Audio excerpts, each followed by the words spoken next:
Coming up on the February 5th edition of Carolina Week. Big issues, big changes, and a war of words for Student Congress. President Bush advised students to start investing, but do you know how? And the Carolina Duke basketball game tips off Wednesday night. We'll tell you what drives this college rivalry. All that and more. Carolina Week starts now.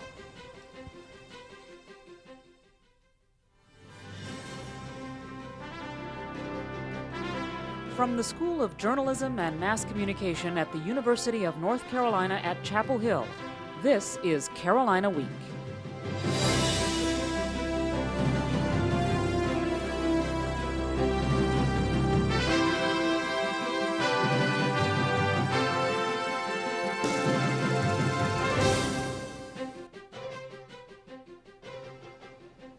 Good evening, I'm Alex Lawson. And I'm Jenny McClendon. Thanks for joining us. The controversy surrounding who will be North Carolina's new Speaker of the House is over. Wednesday afternoon, the House voted 89-31 to allow co-speakers. The new speakers are Democrat James Black and Republican Richard Morgan.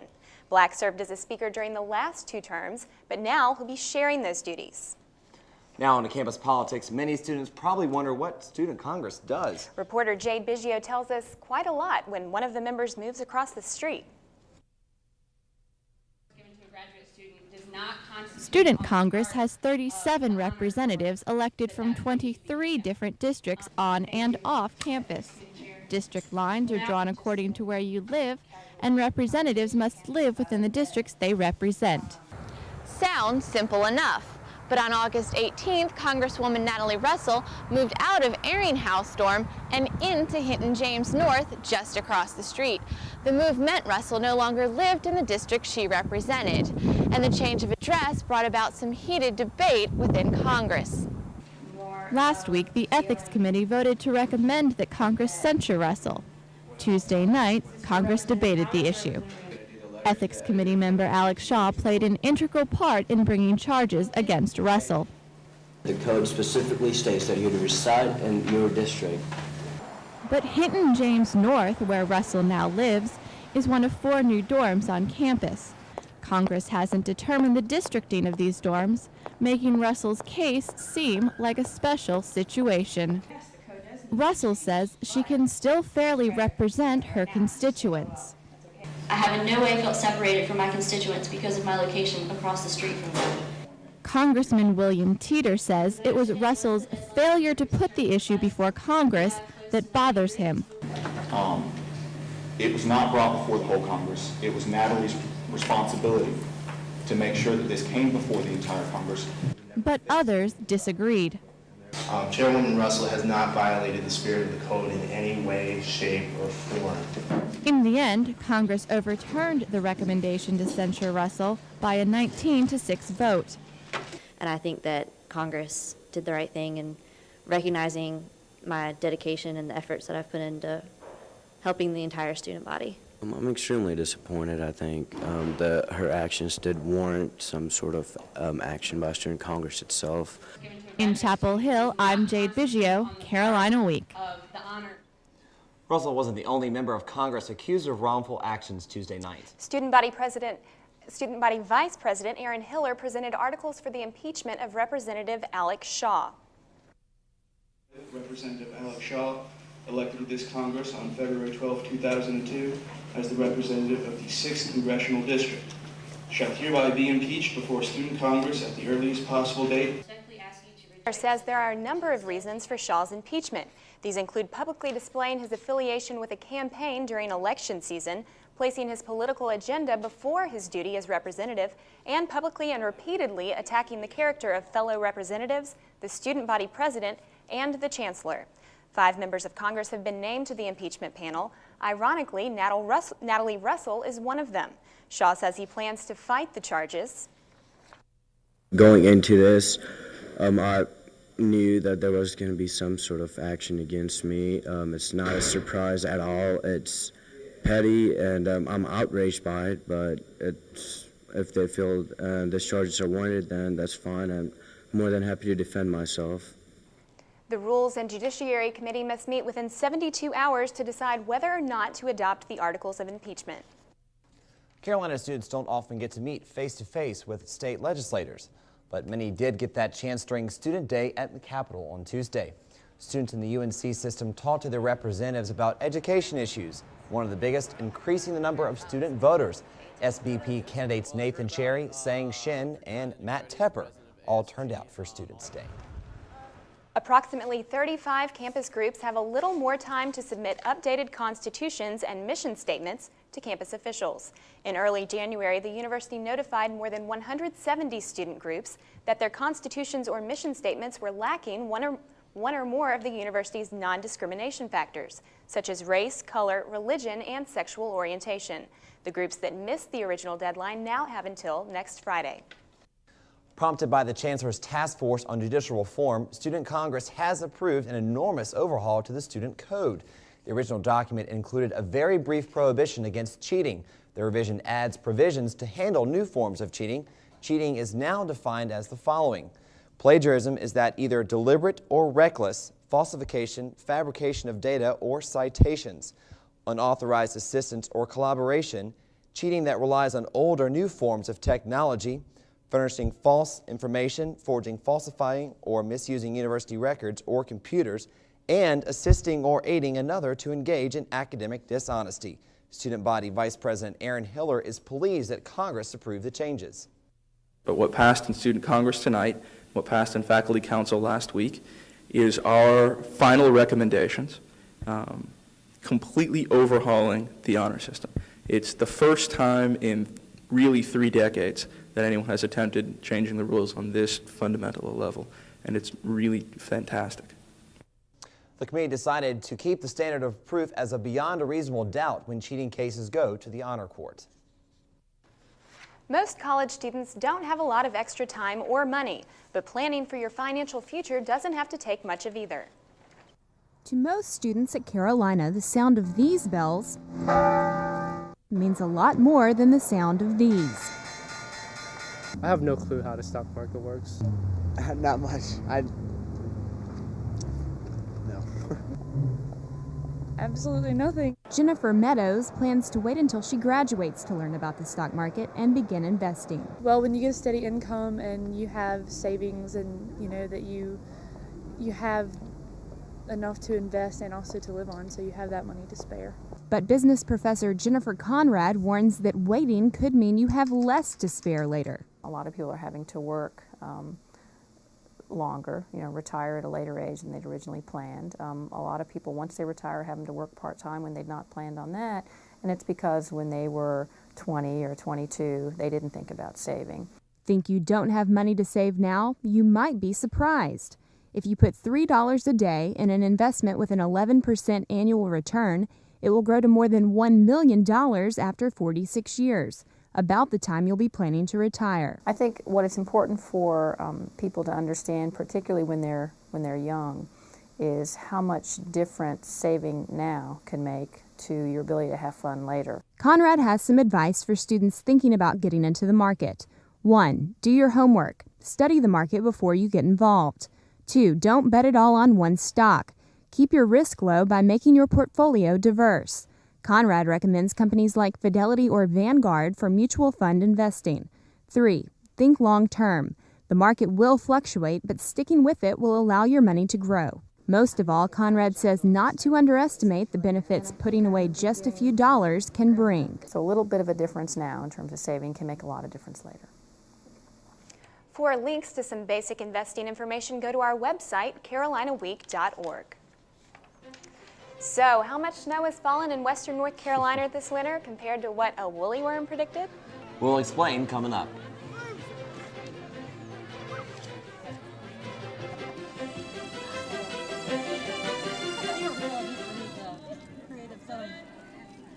Hey, I'm a bartender, not a parent. Someone underage wants to drink? What do I care? I'm just trying to make the register ring, okay? If they're not drinking here, they're gonna go somewhere else. Who's it hurting anyhow? Can't they have some fun too? Ignore underage drinking and you open up a way for them to drink. An average of 42 people under the age of 21 die every week in alcohol-related crashes. Say nothing, do nothing, stop nothing.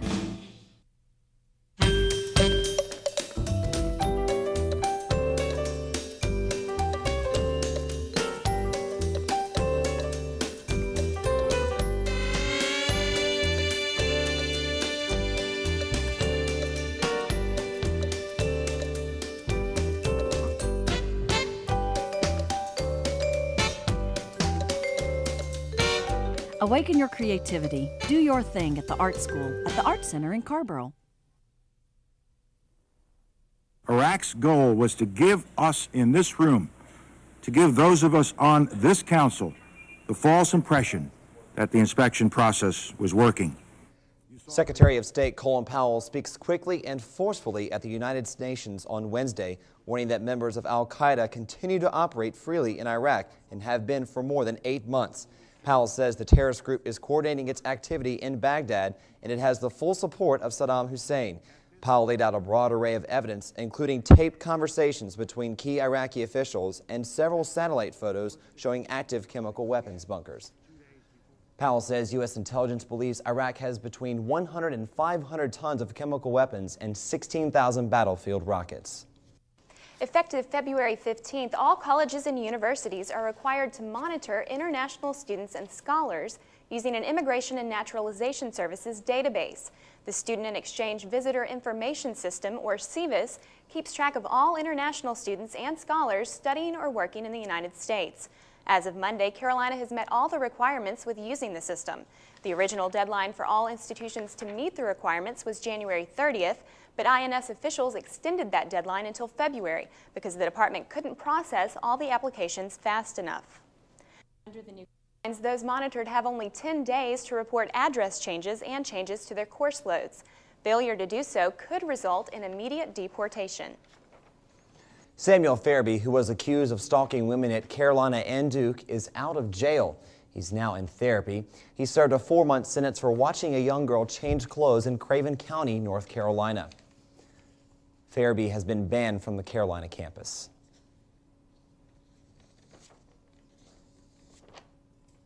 A local power company is trying to make our future a little greener. Duke Power is giving customers the option to pay a little extra each month to support the development of green power. Green power uses other resources instead of fuel for electricity.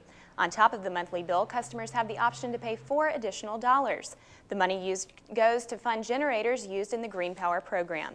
UNC Chapel Hill senior Matt Merrill says he wouldn't mind paying the extra money. Even though we won't reap the benefits, a lot of people in the future generations will have a much better place to live. Alternative resources to fossil fuels include the sun, wind, and water. In October, Carolina Week took you to the Woolly Worm Festival in the Highlands of North Carolina to find out what type of winter Western North Carolina would experience this year. While the markings on the winning woolly worm, Hank, indicated cold and snowy weather for the first 5 weeks of winter, followed by 4 weeks of milder weather, then 4 more weeks of cold and snowy weather. So far, it snowed every week. That means Hank correctly predicted the first 5 weeks, but he's not doing so well with the milder part. The first week of mild weather was supposed to be the last week in January, but it snowed. So far, the Highlands area has received a little more than 26 inches of snow compared to only 10 inches last year. All right, weather anchor Kelly Mahoney joins us now. Kelly, Hank really wasn't too far off, was he? No, he wasn't, and you know, the mild thing, he's got it wrong still, because come this weekend, there's going to be more potentially wintry weather on the way. We'll have to see about that, and we'll talk about that in just a minute. But first, I want to go to this week's weather question, which is, which type of weather is best for airplane takeoffs? Is it warm weather, cold weather, windy weather, or does it make no difference? We'll have the answer to that weather question and your weekend forecast when Carolina Week continues.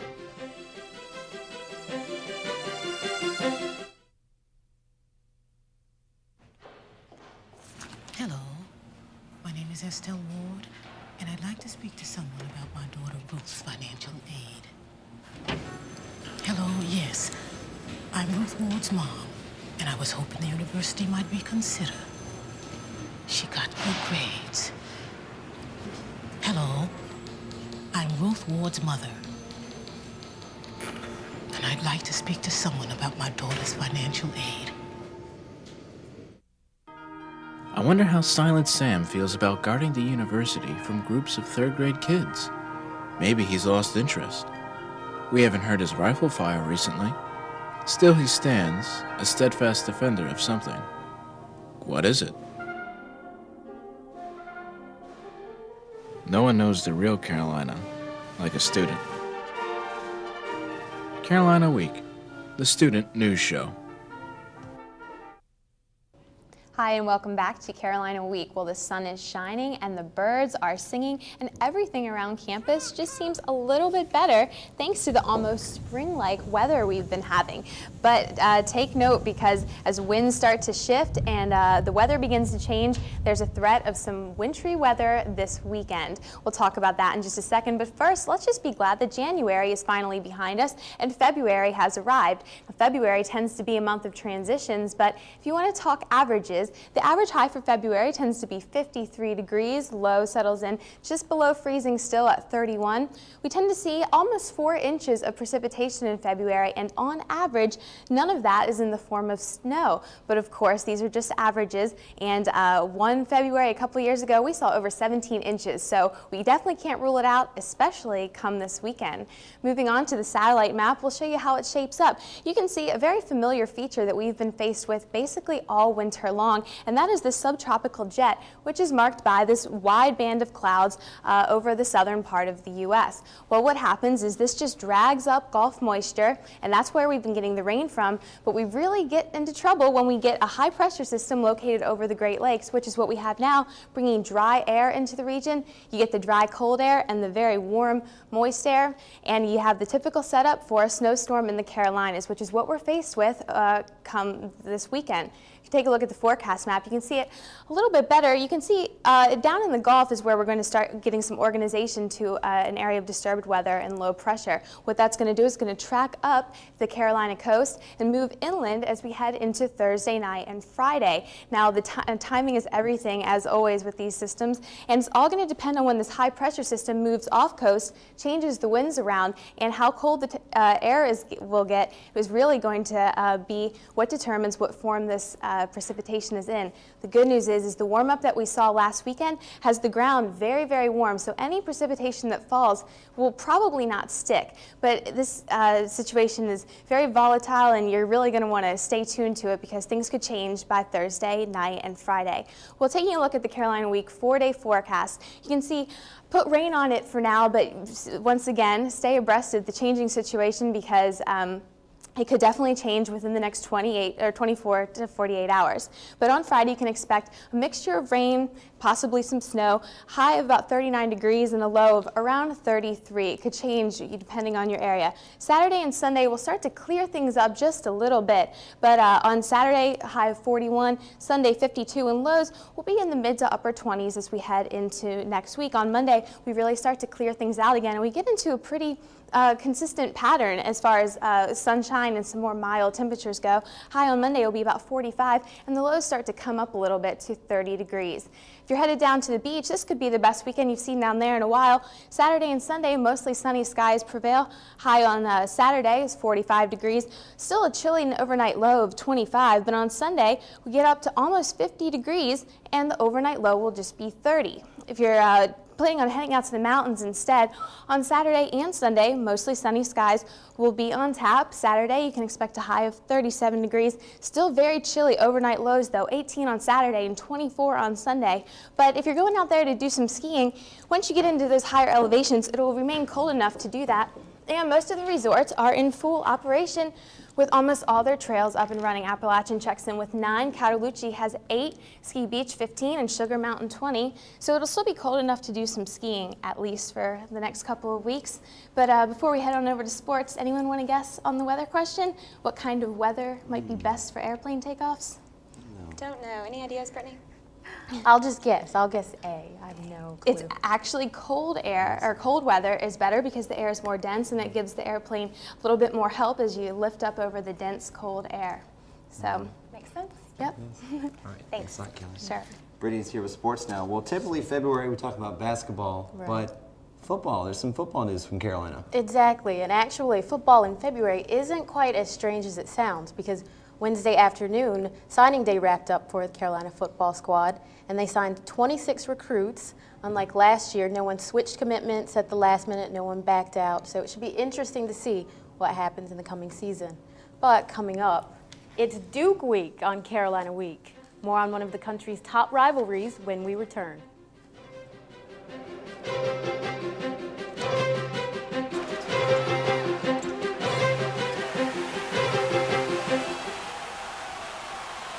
I did not say that. Oh, you didn't right. Honey, It's written all over Wait, that outfit last night. Okay. I will sleep with someone on the first day. I knew it. I knew But it. that's only if I know that he's not going to be there only for one night. Are you going to take it away? Correct, James. Excuse me, ladies. Have you been tested for HIV? Tested? You don't mean like each time. Oh, no. Like how often? Do you get tested? Making a can from recycled aluminum instead of from raw materials reduces air pollution by 95%. Recycle. It's the everyday way to save the world. Recycling a glass bottle saves enough energy to run the TV you're watching for 1 full hour. Recycle. It's the everyday way to save the world.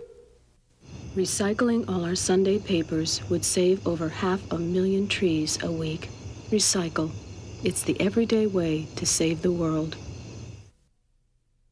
Welcome back to Carolina Week Sports. Prior to Carolina's wrestling matchup at Duke, sophomore Chris Rodriguez promised that Carolina would have no mercy on the Blue Devils. The Heels had no problem keeping that promise Tuesday night at Cameron Indoor Stadium. Duke's assistant wrestling coach looks strangely familiar. That must be because Corey Bell is a former Carolina wrestler. In the 149-pound weight class, Tar Heel Chris DiGiuseppe shows Duke's Brandon Foose the true meaning of a headlock. DiGiuseppe wins easily, and Carolina is up 7-0. 4 matches later, team captain Tom Cass defeats Carolina's Dusty Heiss to finally put Duke on the scoreboard. But there's no joy in Dukeville as UNC cruises to victory 29-9. There's another Carolina-Duke matchup Wednesday night, and this one is a big one. Head coach Matt Doherty says the men's basketball contest at Cameron Indoor Stadium is more than just another conference game. There is a lot of interest. It is, rivalry week on ESPN. It is 8 miles away. It is 2 storied programs. A lot of championships between the 2 teams. So it is different. We all recognize that and acknowledge it and enjoy it, As soon as the Carolina-Duke game tips off Wednesday night, basketball fans across the nation will have an opportunity to witness one of the greatest rivalries in college athletics. But this rivalry isn't because of sports alone. Carolina Week explores what makes the Duke-UNC rivalry tick. Excellence, respect, and history are a few of the things that make the Carolina-Duke men's basketball rivalry one of the best in college basketball. But the rivalry between the Heels and Blue Devils transcends men's basketball or sports and is often a clash between the Yale of the South and the University of the People. But why? The first squabblings between Duke and Carolina took place during the 1890s when private religious colleges such as Duke and Wake Forest deplored state-supported schools such as UNC because of the inexpensive rates and numerous scholarships offered by state institutions. According to Tar Heel Sports McMixon, this grudge may have survived more than 100 years. There tends to be kind of a David and Goliath. I think Duke views Carolina as the big, well-funded school that's got a lot of facilities and plenty of money to spend, where Carolina looks at Duke as the same way because Duke has some advantages being a private school. UNC Sports Information Director Steve Kirshner offers another answer. You go back to how close we are, both in proximity, how close we are in terms of national respect, academically. There are so many things that make this such a great rivalry. Although it's unclear exactly when Carolina and Duke became rivals, the men's basketball game Wednesday night could be one for the ages. And Duke student Lee Biggers hopes the most memorable game will take place before her very eyes. I haven't seen it yet because I haven't been in Cameron for a home Duke-Carolina game. So hopefully tomorrow.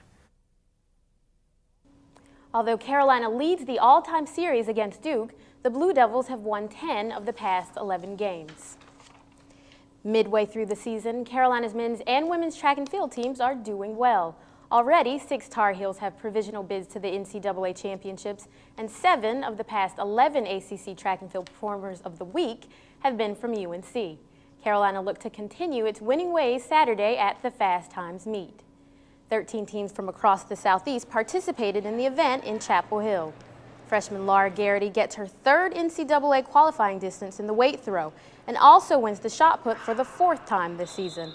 Off to the races, Carolina's Anissa Gainey, shown here in the 60-meter dash, later wins the 200-meter dash in 24.43 seconds.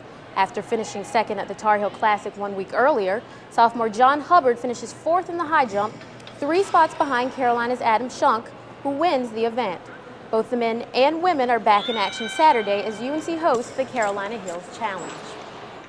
Carolina participated in Saturday's meet without 2 of its best runners. Shalane Flanagan and Alice Schmidt traveled to Boston to compete in the Boston Indoor Games, where Flanagan continued rewriting the record books, shattering Carolina's 3,000-meter record by nearly 6 seconds. Schmidt won the 800-meter race, breaking the school record she set last season. The Carolina gymnastics team heads into this weekend's Governor's Cup in Raleigh, riding the momentum of a dominating performance against William & Mary and James Madison. The highlight of Friday's meet came in the final event when junior Anna Wilson scored a perfect 10 on the floor exercise. It was the first perfect 10 for Carolina since Brooke Wilson, no relation to Anna, got a 10 on beam 2 years ago. Anna Wilson already held the Carolina floor exercise record with a 9.975. Now she holds a record that can never be broken. Now, I can't resist. Do you guys have any predictions for the game, the Wednesday game against Duke? We're hoping that we're going to keep up the streak and keep beating Duke like we did in wrestling. I got a good feeling. I think we're going to win. We'll see. How about you? I don't know. We'll see. It'll be interesting. All right. Thanks, Brittany. Well, why would you go into a local bar looking for one of Carolina's most beloved professors? We'll tell you after the break.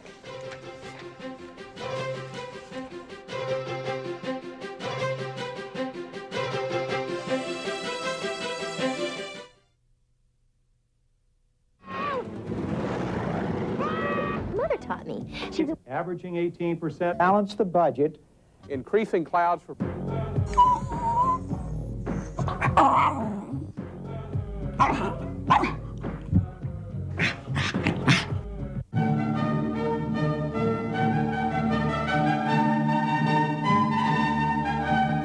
UNC TV. Your remote stops here. If you have a story idea, contact Carolina Week at 843-8292. You can also visit us online at carolinaweek.org. If you have questions about this program, write Carolina Week at Campus Box 3365, UNCCH, Chapel Hill, North Carolina, 27599.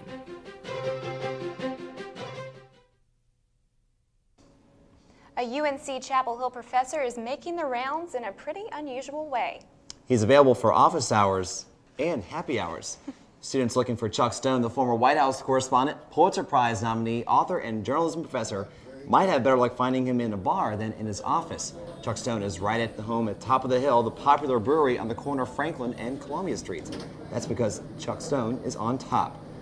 The Chuck Stone Black and Tan is a new offering at the brewery. It's the one there on the left there. The brewery's co-owner named the drink a mix of pale ale and stout in honor of this distinguished journalism professor. He's a great man. Isn't he?